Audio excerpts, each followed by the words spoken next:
point. And what does it say to this perceived woman problem in the Liberal Party? You've now got Kellie Sloane, her deputy is also a woman. Over in Victoria this week, a female opposition leader was elected. In the Northern Territory, there's a female, Susan Lee, across the board. I mean, how can you say there's a woman problem? We've got women everywhere now. Well, and you look at, one of our two most successful premiers in the last 10 years has been Gladys, has been a woman. Yes. So I think the people that accuse the Liberal Party of having a woman problem are the ones either trying to big note themselves or trying to create some sort of non-existence division. Now, yes, we have had problems with male politicians who have said things and have acted in policies that haven't had women as forefront of their considerations. But if you can't collectively say everybody in the Liberal Party has a problem with women. I had women chiefs of staff. I served under Gladys. I've served under a female colonel in the army. I mean, this suggestion that we're all in the same box is just ludicrous. It's ridiculous, and and yet the Liberals were considering gender quotas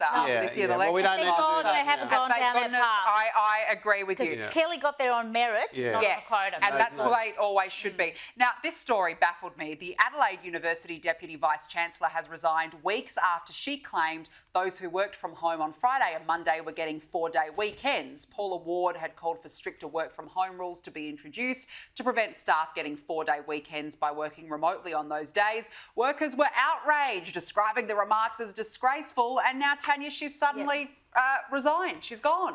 Yeah, look, it just tells you how fragile the woke culture really is, particularly in the university climate, where you can't, I feel sorry for this woman. She actually apologised for a comment and she still, it appears to, has been forced to resign. It just tells you what university culture's like. It's horrendous. They're just a bunch of socialists. I think she actually made a great point. Why are people taking Monday and Fridays off regularly, particularly at university? They're getting paid. They're, overseas students, no one cares about domestic students. The overseas students are paying for their bills. And at the same time, so are our taxes. She made a terrific point and right to say that point. Nevertheless, she apologised, but it's not good enough for the woke warriors at university. No, not good enough. It never is. And I think she made a good point as well. What are you doing taking those 2 days off all the time? Every other major employer in the country is drawing back on work from home. Every other major employer in the country is saying, listen, we have to justify the work from home culture. We have to review it. We want to make sure that it's balanced with productivity. And yet, it scares me that a CEO at that level loses their job for making what is essentially a flippant remark about whether or not productivity is there. Of course, everybody should be justifying why they should work from home. Of course, everybody should be justifying why they're having Mondays and Fridays off. I mean, I know major employers in this town that are all saying, OK, you can work from home one day, but it can't be Monday and it can't be Friday. No, exactly. Plus, also, the employers are at their discretion to decide what's best for a company. Exactly. David, let's talk about your column. This is my favourite segment now every week. Your column in the Daily Telegraph this week. Who would you invite to a dinner party? Heaven or hell? Who's your top pick for a dinner party? Well, I've had, obviously, Winston Churchill there. Yep. He's certainly the godfather of conservative politics.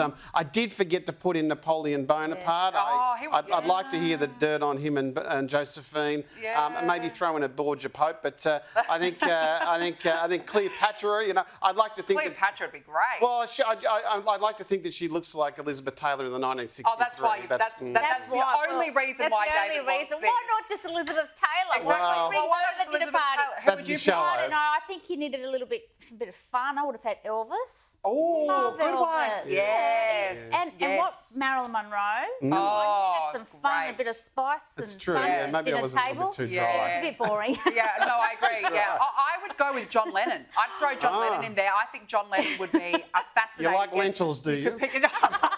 I don't mind lentils. You don't have to serve that. But I just think he would be a fascinating man to Bring talk his to. guitar. World peace. World peace, everybody. That's all we can ask for, really. David Elliott, Tanya Mahalik, lovely as always to have you both on. Thank you so much for joining me.